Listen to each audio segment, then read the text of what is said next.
జ్యోతిరావు పూలే జయంతి వేడుకలు కాకినాడ జిల్లా యంత్రాంగం ఆధ్వర్యంలో ఘనంగా నిర్వహించారు. కాకినాడ ప్రభుత్వ ఆసుపత్రి కూడలి వద్ద ఉన్న జ్యోతిరావు పూలే విగ్రహానికి రాజ్యసభ సభ్యుడు సానా సతీష్, జిల్లా కలెక్టర్ షణ్మోహన్ సగిలి, శాసన సభ్యుడు వనమాడి కొండబాబు పూలమాలలు వేసి ఘనంగా నివాళులు అర్పించారు. అనంతరం రాజ్యసభ సభ్యుడు సతీష్ మాట్లాడుతూ బడుగు బలహీన వర్గాల కోసం పోరాడిన మహనీయుడు జ్యోతిరావు పూలే అని కొనియాడారు. ఈ సందర్భంగా జిల్లా కలెక్టర్ మాట్లాడుతూ ఏప్రిల్ నెల ఎంతో ప్రాముఖ్యం కలిగిన నెల అని, బాబు జగ్జీవన్ రామ్, జ్యోతిరావు పూలే, డాక్టర్ బిఆర్ అంబేద్కర్ జయంతి ఇదే నెలలో జరుపుకుంటామని గుర్తు చేశారు. ఆ మహనీయులు చూపించిన బాటలో నడుస్తూ వారి ఆశయ సాధనకు ప్రతి ఒక్కరూ కృషి చేయాలన్నారు. కొండబాబు మాట్లాడుతూ జ్యోతిరావు పూలేను డాక్టర్ బిఆర్ అంబేద్కర్ ఆదర్శంగా తీసుకొని బడుగు బలహీన వర్గాల అభ్యున్నతికి కృషి చేశారని, ఆ మహనీయులను స్మరించుకోవడం ప్రతి ఒక్కరి సామాజిక బాధ్యత అన్నారు. పూలే జయంతి సందర్భంగా నేను ఈ కార్యక్రమం జరిగింది. ఆయన బడుగు బలహీన వర్గాల వారి కోసం చేసిన కృషి, దాని గుర్తింపుగా రాష్ట్ర ప్రభుత్వం కూడా ఇటువంటి కార్యక్రమాలు ముందు తీసుకెళ్ళాలని ఈవేళ 513 మంది లబ్ధిదారులకి డబ్బులు పంచిపెట్టడం జరిగింది. ఇదే కార్యక్రమాన్ని జ్యోతిరావు గారు పూలే ఆదర్శంతో ముందుకు రాష్ట్ర ప్రభుత్వం ముందుకు తీసుకెళ్తారని తెలియజేస్తుంది.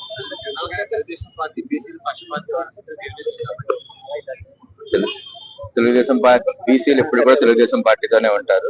పర్టికులర్ గా ఈస్ట్ వెస్ట్ గోదావరి జిల్లాలో బీసీలు ఎప్పుడు తెలుగుదేశం పార్టీ, బీసీ పార్టీ అందరూ కూడా కలిసే ఉంటాం కాబట్టి మన తెలుగుదేశం పార్టీ బీసీ పార్టీకే పిలుస్తారు. పూలే జయంతి సందర్భంగా కాకినాడ జీజీహెచ్ సెంటర్ దగ్గర మనం ఇవాళ హానరబుల్ ఎంపీ గారు, హానరబుల్ ఎమ్మెల్యే కాకినాడ ఎమ్మెల్సీ గారు, ఆల్ కమ్యూనిటీ లీడర్స్ సమక్షంలో ఇవాళ విగ్రహానికి మనం దండేసి సత్కరించుకోవడం జరిగింది. ముందుసారి చెప్పినట్లే ఈ నెల అత్యంత ప్రాముఖ్యమైన ముగ్గురు వెనుకబడిన తరగతుల వాళ్ళ కోసం పోరాడిన ముగ్గురు నాయకులు ఈ రోజు ఈ నెల బర్త్డే. దాంట్లో రెండోది మనం ఈ రోజు మహాత్మా బాపులే జయంతి చేసుకుంటాం. సో ఈ జయంతి సందర్భంగా ఆయన నింపిన స్ఫూర్తి వెనుకబడిన వర్గాలకు సంబంధించిన వాళ్ళ ఎడ్యుకేషన్ గురించి, వాళ్ళ మానవ హక్కుల గురించి చేసిన పోరాటాన్ని స్ఫూర్తిగా అందరం గుర్తించి ఆయన స్ఫూర్తి నెక్స్ట్ వచ్చే 1 year కూడా ఎలాంటి గొడవలు, ఇంటర్నల్ గా ఎలాంటి భేదాలు లేకుండా అందరూ కలిసికట్టుగా ఉండాలని చెప్పి కోరుకుంటే నాకు అవకాశం ఇచ్చిన అందరినీ ధన్యవాదాలు. Thank you.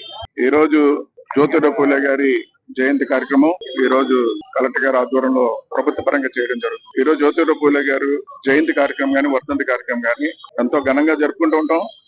వారి గురించి భావితరాలకి తెలియాలన్న ఆలోచనతో ఒక స్ఫూర్తి అయిన వ్యక్తి ఆయన. భావితరాలకు కాదు, ఈ వేళ చెప్పాలంటే జ్యోతిరావు పూలే గారు ఆశయాలు గాని, ఆలోచన విధానాలు గాని, అంబేద్కర్ గారు కూడా ఆయన ఆలోచన అడుగుల్లో నడిచారు. జ్యోతిరావు పూలే గారి ఆశయాలు గాని, ఆలోచన విధానాలు అంబేద్కర్ గారు కూడా స్ఫూర్తిగా తీసుకున్నారు. అలాంటి గొప్ప వ్యక్తి ఆయన. ఈ దేశంలో ఉన్నటువంటి బడుగు బలహీన వర్గాలని, అసమానతలు తొలగాలనే ఆలోచనతో ఎంతో పోరాటం చేసిన వ్యక్తి. ఆ స్ఫూర్తిని ఈ దేశంలో స్వాతంత్రం వచ్చిన తర్వాత ఎన్నో ప్రభుత్వాలు వచ్చినాయి. ఆయన స్ఫూర్తిని ఈ రాష్ట్రంలో అనేక ప్రభుత్వాలు వచ్చినాయి, ఎవరు కూడా ముందుకు తీసుకెళ్లేదండి. జ్యోతిరావు పూలే గారి స్ఫూర్తిని గాని, బాబాసాహెబ్ అంబేద్కర్ గారి స్ఫూర్తిని గాని, ఆలోచన విధానం గాని నెరవేర్చింది ఏదైనా పార్టీ ఉందంటే తెలుగుదేశం పార్టీ. నారా చంద్రబాబు ముఖ్యమంత్రి అయిన తర్వాత నెరవేరేయండి అన్ని కూడా. ఎందుకంటే ఈ మాట చెప్తున్నాను, ఈరోజు ఎస్సీలు ఉంటే ఎస్సీ కార్పొరేషన్ ద్వారా ఆర్థికంగా బలపరచడం జరిగింది, లోన్లు ఇచ్చి. బీసీలు ఉంటే బీసీ కార్పొరేషన్ ద్వారా ఆర్థికంగా బలపరచడం జరిగింది, లోన్లు ఇచ్చి. ఈ రోజు చూస్తున్నారు మీరు, ఇప్పుడే చెక్ కోట్ అందజేస్తాం.